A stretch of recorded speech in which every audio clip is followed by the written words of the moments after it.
Good morning. আজকে আমরা যেটা পড়ব সেটা হচ্ছে ট্রান্সলেশন।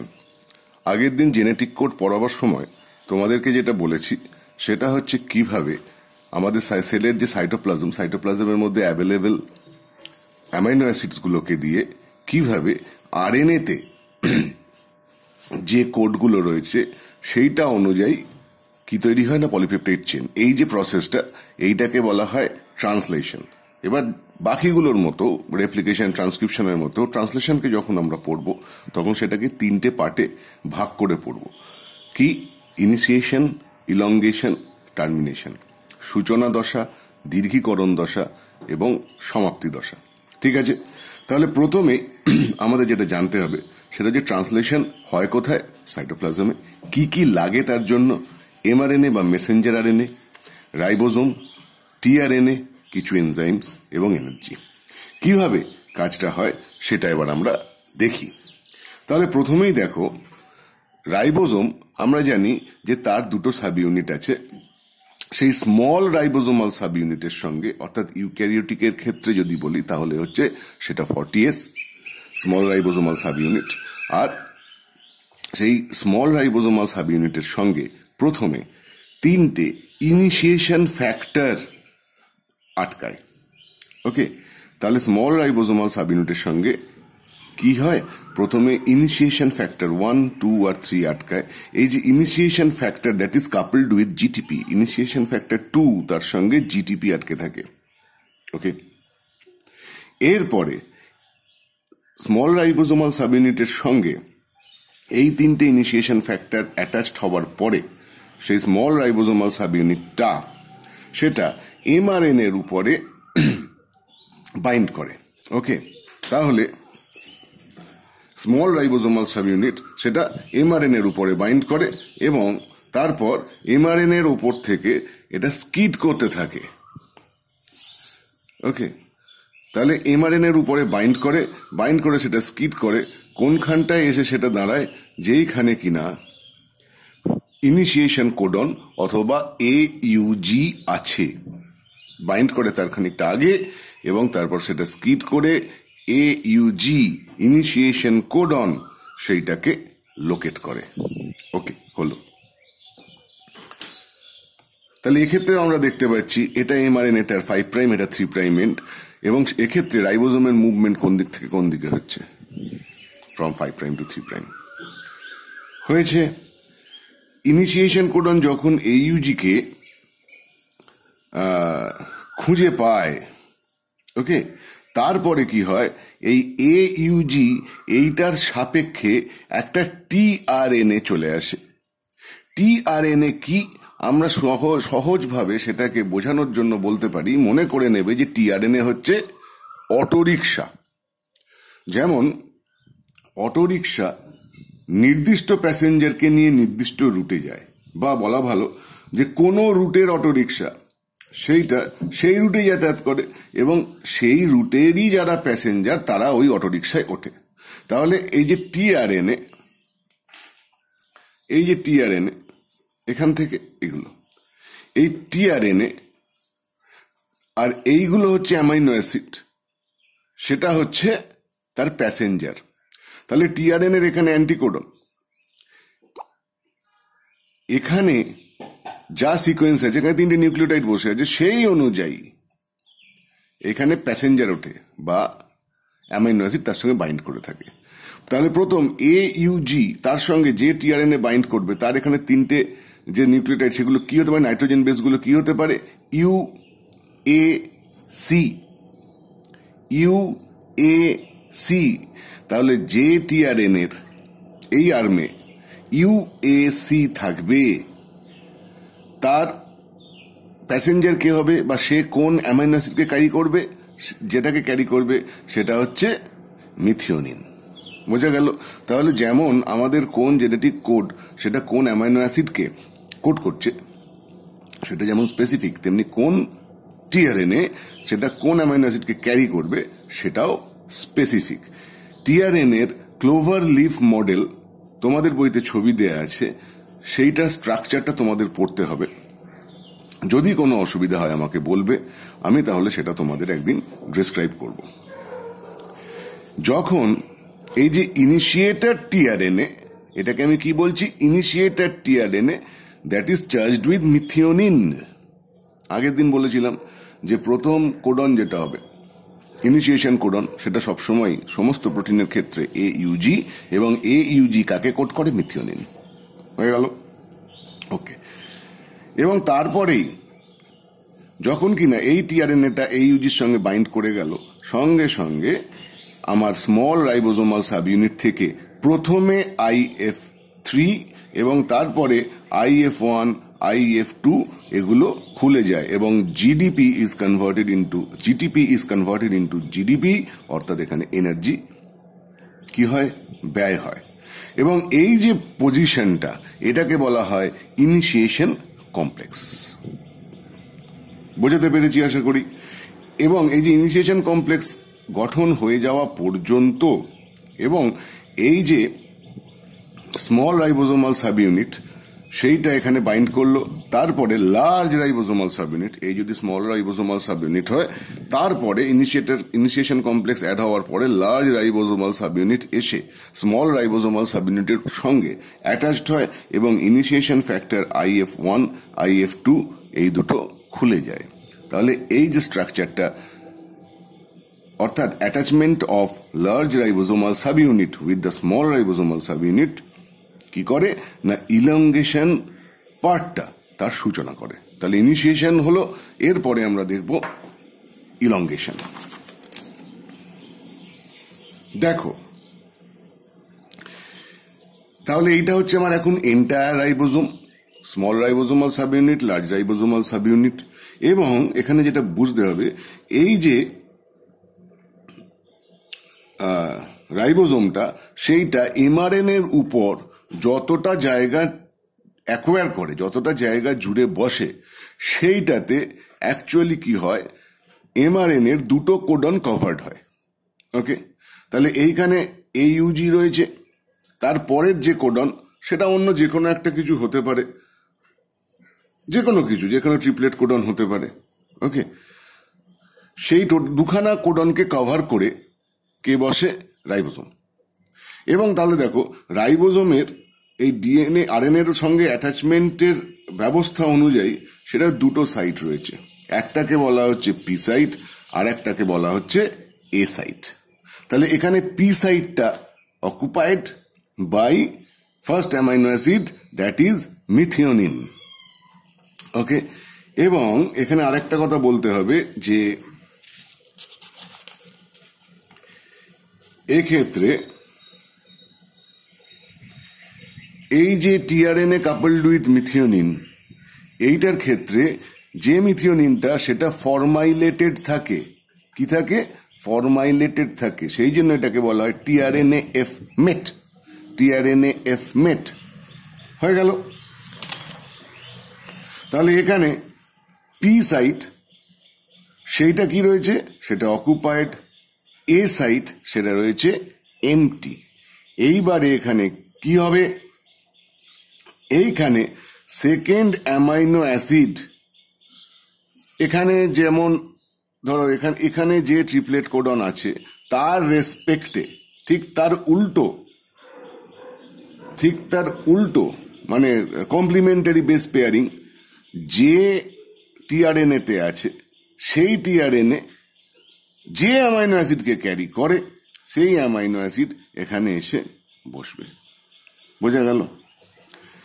এবং এখানে কি কি লাগছে দেখো, amino acyl tRNA. What is aminoacyl tRNA? যে টিআরএনএ এর সঙ্গে অ্যামাইনো অ্যাসিড জুড়ে থাকে বা যে অটোতে অলরেডি প্যাসেঞ্জার বসে আছে, that is aminoacyl tRNA. আর কি লাগছে, জিটিপি, এনার্জি তো দিতে হবে। আর কি লাগবে, elongation factor, EF2 complex, elongation factors.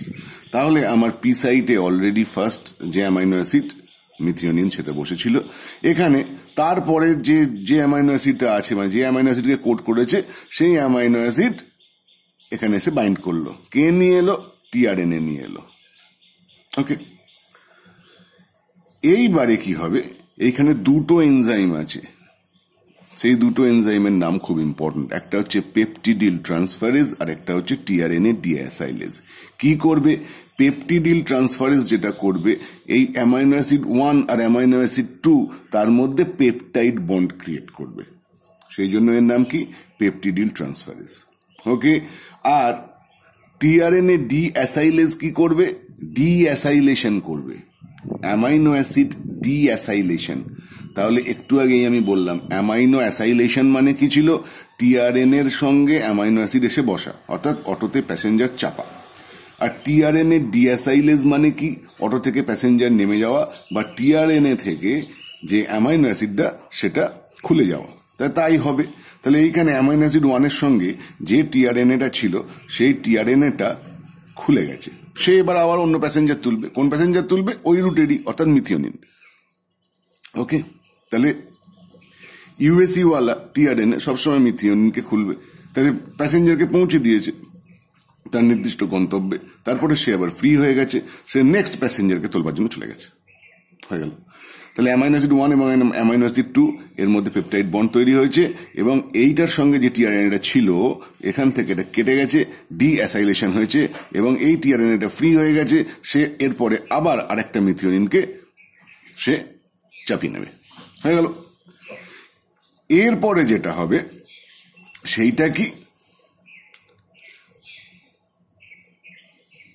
এই যে মনে করো রাইবোজোমটা ঠিক এক ঘর শিফট করবে, একটা কোডন শিফট করবে, একটা ট্রিপলেট 3টে নাইট্রোজেনাস বেস সেটা শিফট করবে। দেখো এইখানে কোথায় রয়েছে? প্রথম আর দ্বিতীয়তে এখানে ছিল, ঠিক এক ঘর শিফট করলো। ভালো করে এটা বুঝে নাও। এইভাবে ছিল তো, এখানে দেখানো হয়েছে একই লেভেলে, কিন্তু দেখো এই ইউজিটা এখন এটার থেকে বাইরে চলে গেছে, অর্থাৎ সেটা ছিল এই পজিশন, এটা ছিল এই পজিশন, সেটা এক ঘর শিফট করে গেছে, বোঝা গেল? মানে সরে গেছে, 3টে নাইট্রোজেন বেস এটা শিফট করেছে। তার ফলে কি হয়েছে? যেটা এ সাইটে যেটা ছিল সেটা এখন এসে গেছে কোথায়? পি সাইটে। সবসময় নতুন অ্যামাইনো অ্যাসিড সে কোথায় এসে বসবে?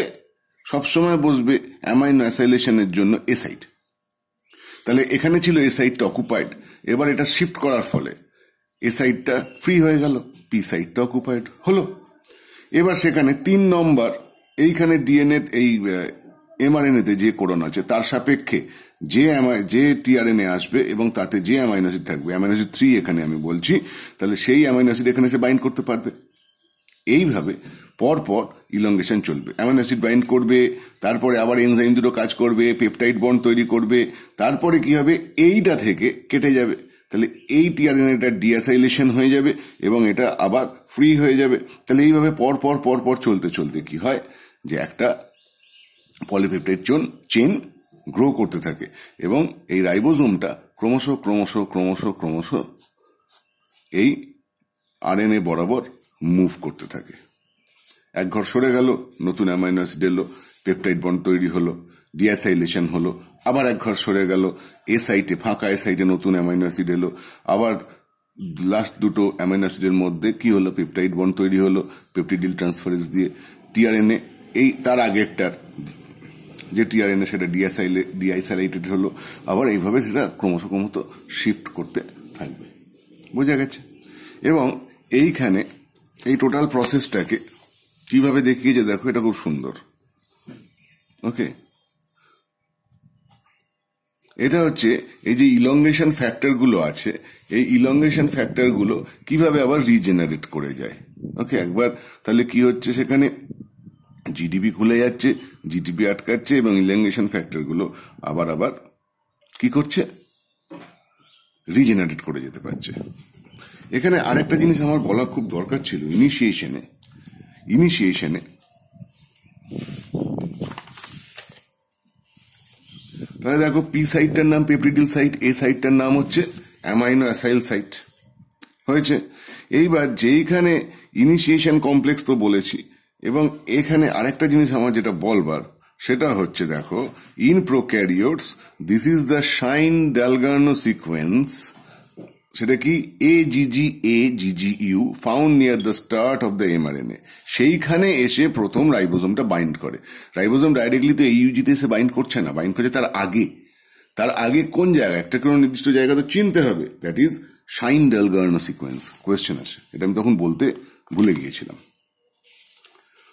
তাহলে ইলংগেশন এইভাবে চলছে, চলতে চলতে কিরকম দাঁড়িয়েছে দেখো, একটা লম্বা অ্যামাইনো অ্যাসিডের চেন হয়েছে, যার এখানে এ সাইটে এবার কে এসে গেছে, UAA, একটা স্টপ কোডন আর টার্মিনেশন কোডন।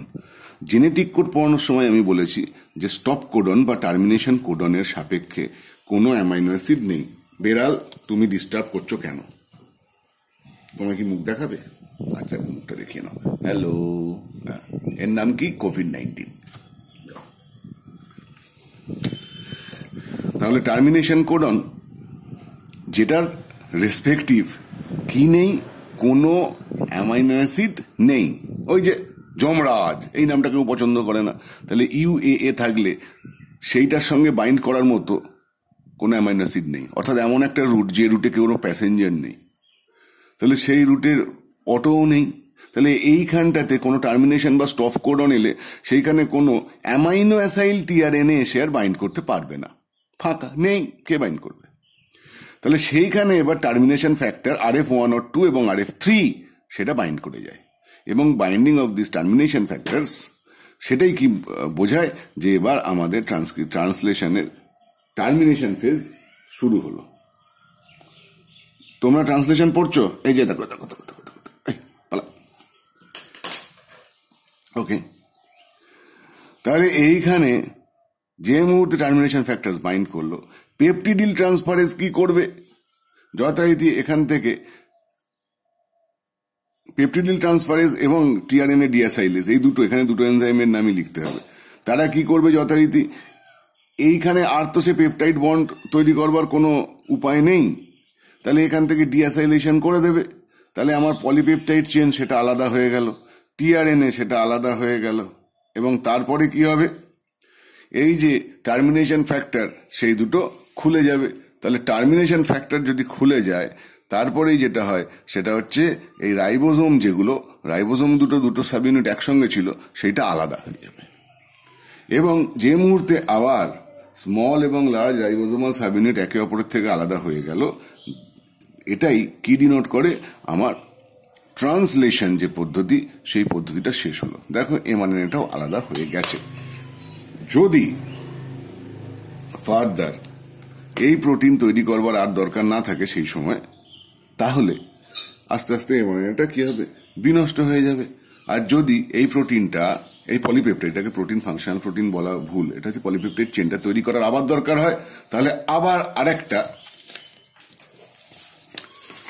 আবার কি হবে? নেক্সট আবার একটা রাইবোজোম এসে বাইন্ড করবে এবং টোটাল প্রসেসটা আরেকবার চলবে। আর যদি এইরকম হয় যে একটা mRNA কে আমাকে একসঙ্গে অনেকগুলো কপি করতে হবে, তাহলে কি হবে? তাহলে অনেকগুলো রাইবোজোম পরপর বসে পলিরাইবোজোম তৈরি করে ফেলে এবং তার মধ্যে দিয়ে mRNA মুভ করে দেয়। তাহলে কি হয়? একসঙ্গে অনেকগুলো কপি পাওয়া যায়। যাই হোক, সেটা আমরা পরে আলোচনা করবো। 1 নাম্বার কোয়েশ্চেন হিসেবে, মানে সিঙ্গেল মার্কের কোয়েশ্চেন হিসেবে পলিরাইবোজোম অনেক সময় এসে থাকে। এখান থেকে তাহলে ইম্পর্টেন্ট পার্ট কোনগুলো? এনজাইম ইম্পর্টেন্ট, টিআরএনএ ডিঅ্যাসাইলেজ এবং পেপটিডিল ট্রান্সফারেজ। ইনিশিয়েশন ফ্যাক্টর কি, টার্মিনেশন ফ্যাক্টর কি, ইলংগেশন ফ্যাক্টর কি, ইনিশিয়েশন কমপ্লেক্স কি, শাইন-ডালগার্নো সিকোয়েন্স কাকে বলে, টার্মিনেশন কোডের ফাংশনটা কি, আমরা আশা করি বুঝতে পারলাম। ওকে, অনেক বইতে ট্রান্সলেশনের অনেক রকমের ছবি দেয়া থাকে, কিন্তু এই বইয়ের ছবিটা, এটা আমার সবচেয়ে পছন্দ। এখানে এই যে ব্যাপারটা খুব সুন্দর করে ব্যাখ্যা করা যায়, তা খুব ভালো কথা। বইটা তোমাদের আমি নামটা দেখিয়ে দিই। ওকে, এই হচ্ছে বই, খুবই সোজা বই, ভালো বই, এবং এই বইটা সব থেকে ভালো হচ্ছে এই ট্রান্সলেশনের পার্টটা। চিন্তা করো না, আমি এই ভিডিওটা আপলোড করার পরে এই যে ছবিটা ট্রান্সলেশনের, সেইটা তোমাদেরকে গ্রুপে আমি ছবিটা পাঠিয়ে দিচ্ছি। আজকে কিন্তু অতি অবশ্যই ট্রান্সলেশনের পার্টটা তোমরা খাতায় নোট করে নেবে। This is very very important. তাহলে আজকে আমরা সেন্ট্রাল ডগমার যে 3টে পদ্ধতি, সেই 3টে পদ্ধতি আজকে আমরা শেষ করলাম। ওকে, থ্যাংক ইউ।